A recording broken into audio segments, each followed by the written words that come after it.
Il faut bien comprendre que l'adolescence est un âge qui angoisse, et parfois de plus en plus tôt les parents.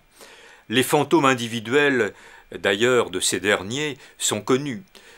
Il suffit de citer quelques phrases. « C'est à 15 ans que j'ai commencé à fumer, pourvu qu'il ne ressemble pas à son père. J'espère qu'elle ne tombera pas sur un salaud comme moi. » Et puis toutes ces mauvaises fréquentations.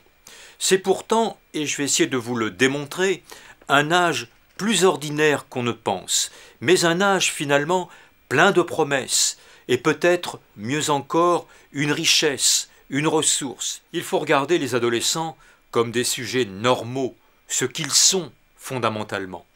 Regardez l'adolescence comme un âge comme les autres, avec le pire quelquefois, naturellement, les angoisses, la pathologie, mais le meilleur aussi, très souvent.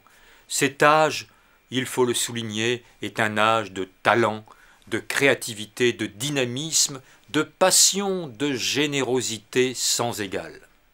Éduquer, j'ai envie de dire, finalement, c'est une histoire d'enfants. L'éducation, c'est aussi l'affaire des enfants. Elle se construit ensemble. Mais qu'est-ce qu'éduquer, finalement? Éduquer, ce n'est pas, comme on l'a longtemps imaginé, fixer des limites. C'est offrir des repères, donner des références, en indiquant à l'enfant ce que la loi permet ou interdit. Éduquer, ce n'est pas frustrer l'enfant, quel vilain mot que celui de frustration. Toutes les études montrent que cette frustration n'a jamais généré qu'une chose, l'agressivité. Bienvenue dans le monde des ados. Grâce à Michel Fize, vous allez réapprendre à communiquer avec votre ado et à retrouver complicité et bonheur sous votre toit. Cette vidéo, riche de conseils avisés, est un véritable guide qui vous aidera à mieux comprendre et accompagner votre adolescent afin qu'il franchisse avec succès son passage à l'âge adulte.